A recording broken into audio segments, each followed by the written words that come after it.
Hey everyone! So welcome to another video. In this video, I'm going to be comparing two very good programs in Canada, Rotman Commerce and York Schulich. And your offers have probably started to come out and you're probably thinking, I don't know which business program to go to, or I don't know which program to attend, period. Well, if that's what you're thinking, then don't worry about it at all because I will answer all your questions in this video.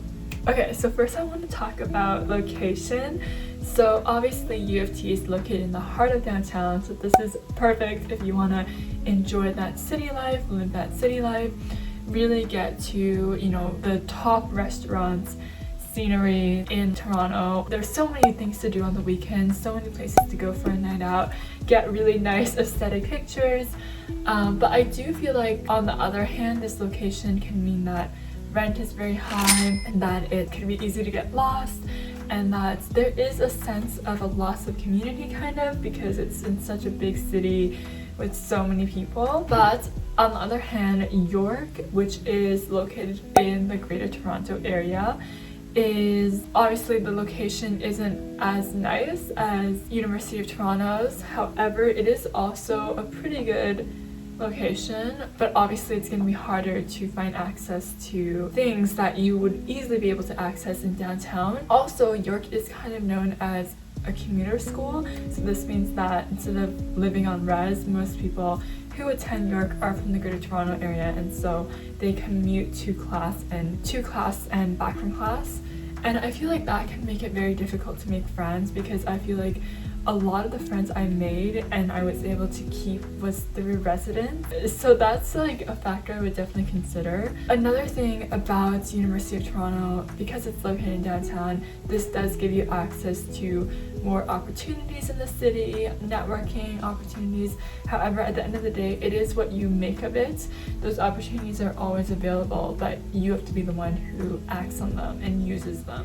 Okay, so next I want to talk about the social life briefly. I don't think this is a huge impact, but in case you're interested in this, I asked some of my friends and I did some research, and basically the general consensus that I got was that at Schulich, they are close to Toronto, so it's very easy to get around and it's very easy to make new friends even though it's not a party school. It all depends on your willingness to make new friends, and I think that goes for both schools. Schulich, I just think that it has a little bit more of a tight-knit community because it's also separate from the rest of York University, so you kind of see the same kind of people every day, and obviously you're gonna form bonds and friendships from that. The social life at U of T obviously is also very good. I think it depends on what you're looking for. If you're looking for more of a tight-knit kind of thing, or if you're looking more for an outdoor, going out kind of vibe. I'm just rambling now. If you just go search up clubs at Rotman or clubs at Schulich, you can see all the clubs offered, and then based off of that, see if there's one that fits with your interests. I also want to say that York has 25 organized research centers, 300 student clubs and organizations, and 36 governing groups. U of T has 1,000 plus different clubs and student-run organizations. So I guess because there's so many, there's probably definitely one for your passion. From beekeeping to breakdancing, magic, business, of course. Also the libraries, right? We should talk about the libraries because I think this is also kind of a distinguishing factor. Obviously York has great libraries, but U of T campus has one of the largest libraries in Canada, ranked 3rd in North America, following the one in Harvard and Yale. So I guess it's I haven't actually been there, but I know it's very stunning. Okay, so now I'm going to talk about placements, and so I'm going to just give you a quick little rundown of the facts. On the World QS ranking, York placed 494, while U of T placed 26, so there's kind of a difference there.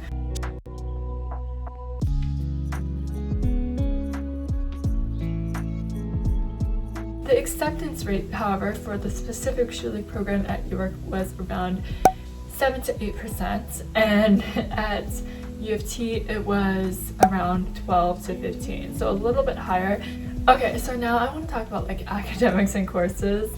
So first at York, from the people I asked and interviewed, I guess, There are so many resources to help you with your difficult programs. You know, you have a close relationship with your other classmates and your alumni and your teachers, and so you can talk and work with them. And from what what I've gathered, the workload is more manageable than other business schools. So, you know, you have quite a bit of leisure time on your hands, and you do get enough sleep every night. I would say 7 to 8 hours. And statistics and accounting are the most difficult courses, so it's very easy to manage, especially if your time management skills are top notch.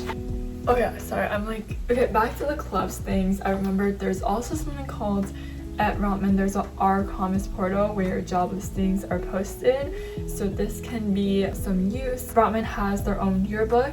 This can be really fun. Okay, so workload at U of T. You probably heard the stereotype at U of T that it's very competitive and academically stressful program with 30% dropout rates. And I think that's, in some ways that's true, but what I've gathered is that all of the program is challenging and the midterm averages are like sometimes 50 something. You can really use your electives to try to boost up your marks, and the flexibility in courses allows you to choose what you prefer. Obviously there's TA, office hours, and it really depends on you, like managing your time and stress management. There are also lots of mental health resources on campus, such as counselors. Although first year, I believe at Rotman, it's very challenging. You know, you might not have so much leisure time, but there are also something called registered study groups where you can get additional help here, and you can meet with a few other students and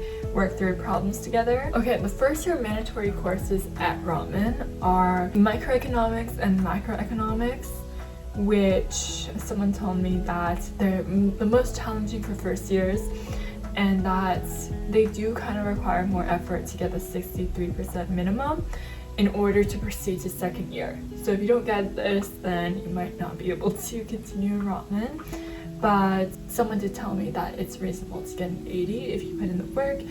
And then next you have math, which is like high school math. So you need a minimum 63% in this course, which is not too demanding as long as you pay attention.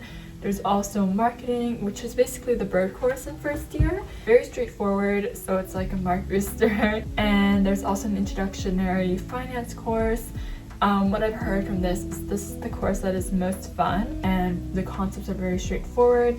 It's a great way to gain knowledge on how stocks and bonds work. It's also an introductory accounting course, which is very similar to high school accounting, and it's very textbook heavy, but also very reasonable, and reading the textbook is the most important for this course apparently. There's also a management course, which includes a wide range of topic and cases. So apparently this one has heavy emphasis on memorization and is more on the tedious side.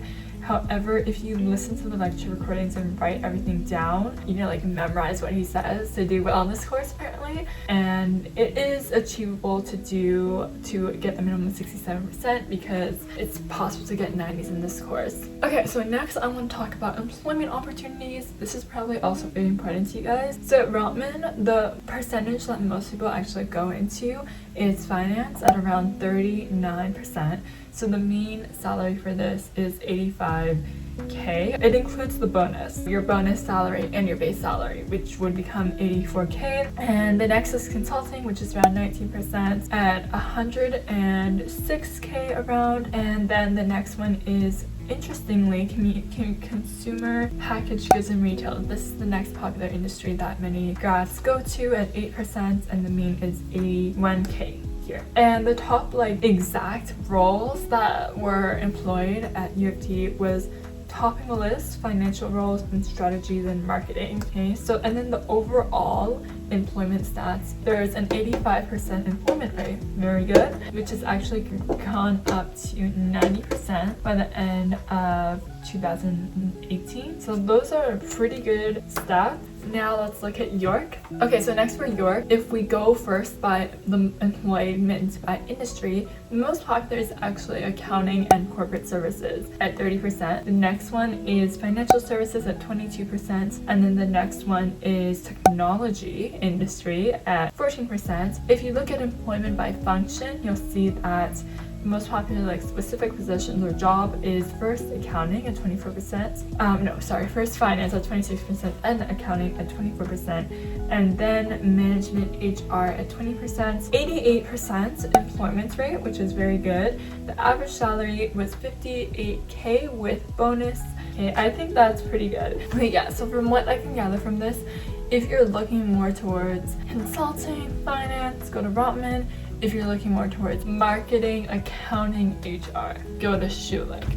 Okay, so next I'm going to talk about costs. I do know that U of T is much more expensive than Schulich. Schulich is a school that is very known for their affordability, their low cost, especially if you commute, you're gonna save on res money, meal plan money, and also U of T, obviously it's downtown, so downtown has expensive stuff, you know, expensive restaurants, expensive places, rent, everything. Okay, so now I want to talk about overall reputation and other concerns. I want to say that first year, people do say that, okay, it seems like a school that isn't very safe. However, after I talked to some people, they were like, this is very exaggerated, and it's not true. But obviously don't walk by yourself at night, which can be said for any university. There is often construction going on, but that doesn't really have anything, that doesn't concern your safety at all. I want to say that U of T is kind of more well known globally, internationally. My parents would always say this to me. This is why they probably wanted me to go to U of T so much, because they know about it. It's the one they know about the most. So it might be like easily recognizable if you want to move out of Canada. I do want to say that U of T seems to be known for its very competitive environments. And I think that this is only partly true, because I do believe that there are people who support each other. It can seem competitive because there are so many people in the program and you're all trying to meet these minimum requirements, and you know, professors sometimes don't seem to be on your side, so that can be kind of discouraging. And I want to say that both schools seem academically challenging, but particularly I feel like U of T, there's a greater gap between high school and university. The change is greater, so the adjustment definitely also takes longer. Both have very good specializations, and Schulich is definitely the least expensive. Some other things that stand out for Rotman is if you want to get your CPA, you do all your CPA courses in your undergrad, I think. And Schulich is also so cost efficient, and it's also a very good program to make new friends, to create that tight-knit community. Yeah, let me see if I'm missing anything. Okay, that's all I have to say. If you want another video similar to this one but on other business schools, let me know, and I'll see you in my next video. Bye!